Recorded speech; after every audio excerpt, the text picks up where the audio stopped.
If you don't spiritually protect yourself, you will be used as a pawn in the game of spiritual warfare. Peace, chosen ones. Happy Owl Wisdom Wednesday. I hope you all are doing well.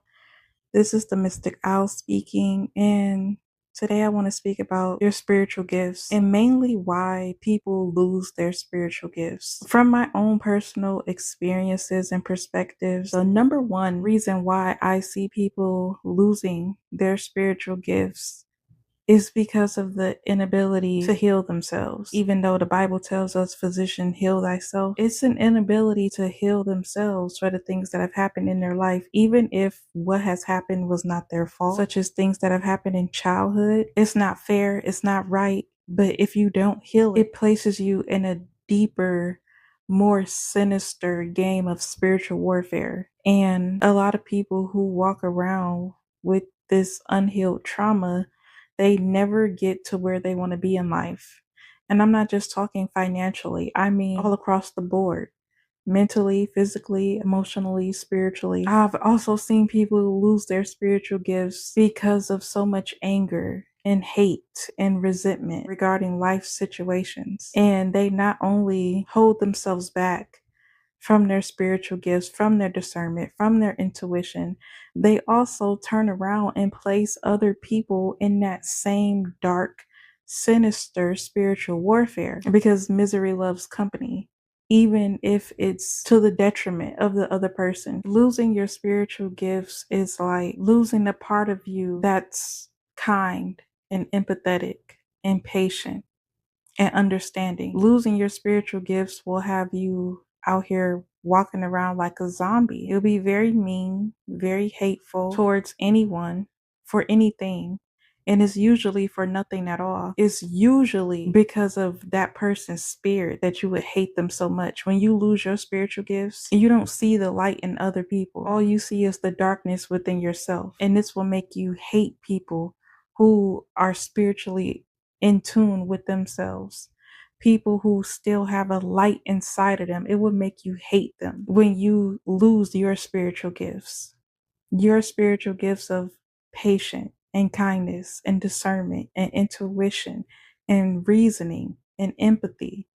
When you lose those gifts, everyone is an enemy to you, especially the ones who still have that light within them, those who still have a beautiful auric field surrounding them in the physical, that you can literally just feel the love and the care and the patience and the kindness radiating from this person's heart chakra. You can feel it. It will make you hate that person for absolutely no reason at all when you lose your spiritual gifts. Lack of discipline is also another way to lose your spiritual gifts, because a lack of discipline leads directly into a lack of discernment. Discernment is the gift of knowing exactly what energy you're dealing with. It's knowing when you should stay in a situation, stay in a place, or when to walk away. Because people who have spiritual gifts, they have an understanding about not only themselves, but about the environment, the world around them, the world that they live in. They have an understanding and they follow certain spiritual laws and certain spiritual rules. But when you don't have spiritual gifts, you don't have discipline, you don't have discernment, people, places, and things that are not a threat to you suddenly become a threat. That's not the way to go about life. You can't hold divine, high vibrational light in a vessel in your body filled with poison, filled with anger, filled with bitterness, filled with hate and resentment. And those types of energies are highly magnetic. You will attract a lot of other people who feel the same way as you. This is why, from my observation, a lot of the most mean, arrogant, rude, nasty people have the most friends, and they always have a crowd around them because these are the people that they're attracting. But they don't attract those people to attack them.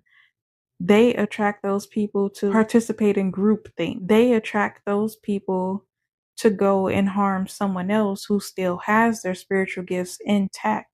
Someone who still has the light turned on within them. For those of you who have lost your spiritual gifts, it means doing the very hard, dark, grueling shadow work. It means unlearning and relearning. It means stepping away from the indoctrination and the propaganda, even if those things were coming from the family in which you were raised, like racism, sexism, letting go of that resentment and renewing your mind to what's good and not what's evil, building up the discipline from the ground up, literally making yourself new again, whole again. So when you see people with their spiritual light turned on, you're not offended by the darkness that's inside of you. When you see someone with their spiritual light turned on, you'll be inspired to turn yours on. If you stayed to the end, thank you so much for listening. Be sure to tune into next week's I Wisdom Wednesday for more spiritual guidance and insight. Be sure to like, share, and subscribe.